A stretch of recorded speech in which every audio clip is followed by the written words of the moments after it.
بسم اللہ الرحمن الرحیم۔ السلام علیکم۔ آج میں دکھی دل کے ساتھ یہ سوال پوچھنا چاہتا ہوں کہ منی پور کے اندر خواتین کو برہنہ کر کے ان کا مارچ کروانا، یا اسلامیہ یونیورسٹی بہاولپور پاکستان کے اندر بچیوں کی نازیبہ ویڈیوز کو ریکارڈ کر کے ان کو بلیک میل کرنا، کہاں کی انسانیت ہے؟ انسانی معاشرے کا وجود کیوں ضروری تھا؟ تاکہ ہم ایک دوسرے کے ساتھ رہ سکیں، ایک دوسرے کے ساتھ تعاون کر سکیں، ایک دوسرے کے ساتھ اصولوں پر مبنی اپنی زندگی کو بسر کر سکیں، اور ان اصولوں کا دار و مدار اخلاقیات کے اوپر تھا۔ یہی وجہ ہے کہ انسان کی شروعاتی معاشرے سے لے کر آج تک جتنے بھی معاشرے قائم ہوئے یا ریاستیں قائم ہوئی، ان سب کا ایک ہی مقصد تھا کہ ایک آئیڈیل ریاست کو، ایک آئیڈیل معاشرے کو وجود میں لایا جائے، چاہے وہ گریک سٹی اسٹیٹس ہوں، یا امریکہ کی بننے والی ریاست ہو، یا آئیڈیلزم کے بانی جان لاک کا خواب ہو، یا جیرمی بینتھم کا خواب ہو، یا 1605 میں مے فلاور پر سوار ہونے والے برطانیہ اور ہالینڈ سے وہ لوگ ہوں جو نئی دنیا کو آباد کرنے جا رہے ہوں۔ سب نے اپنی آنکھوں میں ایک آئیڈیل جنت نظیر معاشرے کے قیام کا خواب دیکھ رکھا تھا۔ یہی وجہ تھی کہ پاکستان کا وجود بھی، اور اس کا قیام بھی، اور اس کا وجود بھی شرمندہ تعبیر ہوا، تاکہ ہم اپنے خوابوں کے مطابق اپنی آئیڈیل زندگی کو بسر کر سکیں۔ معاشرہ ہمیشہ اقدار کی بنیاد پر چلتا ہے۔ یہ کہنا غلط ہے کہ جو ریاستیں ہیں وہ مفادات کی بنیاد پر چلتی ہیں۔ اگر آپ اس کلیے کو مانیں تو یہ حقیقت میں سارے معاشروں اور سارے مذاہب کے مطابق ایک شیطانی عمل ہے۔ اس کی جو سب سے زیادہ شدید ترین دلیل اگر میں آپ کے سامنے رکھوں، کیا ریاست کسی معاشرے کے بغیر اس کا وجود ممکن ہے؟ جب معاشرہ اقدار کے اوپر، تاریخ کے اوپر، تمدن کے اوپر، اخلاقیات کے اوپر قائم رہتا ہے، تو پھر اس معاشرے کے بغیر ریاست کیسے قائم رہ سکتی ہے؟ تو لہٰذا ریاست کا برتاؤ بھی اخلاقیات کی بنیاد پہ ہونا چاہیے۔ اس لیے سیاری ریاستیں، چاہے وہ بھارت کی، ہندوستان کی ریاست ہو یا پاکستان کی ریاست ہو، وہ نام بیسڈ انٹرنیشنل آرڈر کی بات کرتا ہے۔ لہٰذا اخلاقیات جو ہے وہ فقط ایک نسخہ ہے انسانوں کے لیے، جس سے وہ اپنے معاشرے کو جنت نظیر بنا سکتا ہے۔ اور چاہے سارے مذاہب کو آپ دیکھ لیں، سارے مذاہب اخلاقیات کی بات کرتے ہیں، انسان کے احترام کی بات کرتے ہیں، نفوس کے احترام کی بات کرتے ہیں۔ وہ چاہے حشرات ہوں، چاہے نباتات ہوں، چاہے پرند ہوں، چاہے چرند ہوں، چاہے نباتات ہوں، چاہے جمادات ہوں، سب کے احترام کی بات کرتا ہے۔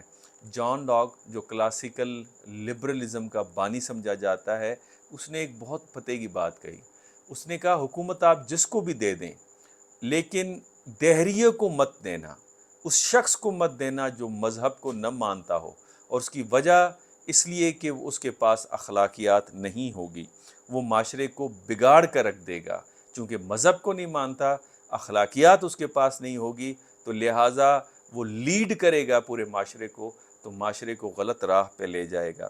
میڈلن البرائٹ، جو کہ سیکٹری اسٹیٹ رہیں امریکہ کی کلنٹن ایڈمنسٹریشن کے اندر، انہوں نے ایک دفعہ تقریب میں کہا تھا کہ اخلاقیات کا بہترین ذریعہ مذہب ہے۔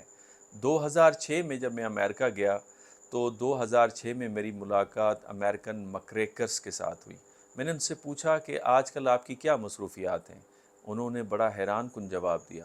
انہوں نے کہا آج کل ہماری تحریک مذہب کو زندہ کرنے کی ہے، اور وہ اس لیے ہم کر رہے ہیں کہ اپنے خاندان کے وجود کو بچا سکیں، اس لیے کر رہے ہیں کہ اپنے معاشرے کے اقدار کو اور معاشرے کی پہچان کو، آئیڈنٹی کو بچا سکیں۔ تو لہٰذا اخلاقیات سارے مذاہب میں ہیں، اور اگر آپ اسلام کو دیکھیں تو اسلام تو ایک ہی بات کہتا ہے، قرآن تو ایک ہی بات کہتا ہے، ایک انسان کی زندگی کو بچایا، مسلمان کی نہیں، ہندو کی نہیں، عیسائی کی نہیں، یہودی کی نہیں، بدھ مت کی نہیں، زرتش کی نہیں، کہا ایک انسان کی زندگی بچائی، گویا پوری انسانیت کی زندگی بچائی۔ بلکہ اس سے ایک قدم آگے جا کے اسلام کہتا ہے کہ کعبے کی حرمت سے زیادہ مومن کی حرمت زیادہ ہے۔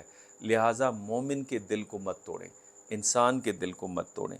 لہٰذا کمال یہ ہے کہ ہندوستان جو ہندو مذہب کے نام پہ ہے، پاکستان جو اسلام کے مذہب کے نام پر ہے، ایک جگہ منی پور میں عورتوں کو برہنہ کر کے ان کی مارچ کروائی جاتی ہے، تو دوسری جگہ بہاولپور کی یونیورسٹی میں 2500 بچیاں، 5500 بچیاں، 10,500 بچیوں کی نازیبہ ویڈیوز اور تصاویر اتار کر ان کو بلیک میل کیا جاتا ہے۔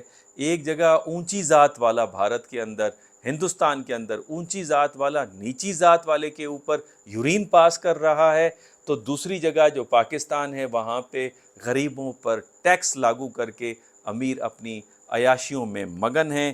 ایک جگہ مساجد اور مندروں کو اور گرجا گھروں کو ان کے ساتھ بدتمیزی کی جاتی ہے، ان کو توڑا جاتا ہے، اور ان کے دلوں کو، مسلمانوں کے، عیسائیوں کے اور دوسرے مذاہب کے لوگوں کے دلوں کو توڑا جاتا ہے، ان کی قتل و غارت ہوتی ہے، تو دوسری جگہ ان کا جو ڈیو رسپیکٹ ہے، ان کو ڈیو رسپیکٹ اینڈ پلیس نہیں دی جاتی۔ میں یہی کہوں گا کہ سارے مذاہب کا ایک ہی مقصد رہا تھا کہ انسانیت کو پاش پاش ہونے سے بچایا جائے۔ ابو بن ادم نے بھی کہا تھا کہ میں خدا کا پیارا بننا چاہتا ہوں۔ خدا نے کہا لوٹ جا واپس، میں انسانوں کے دلوں میں رہتا ہوں۔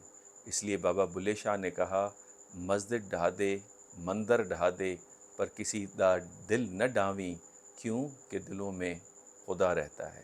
اللہ حافظ۔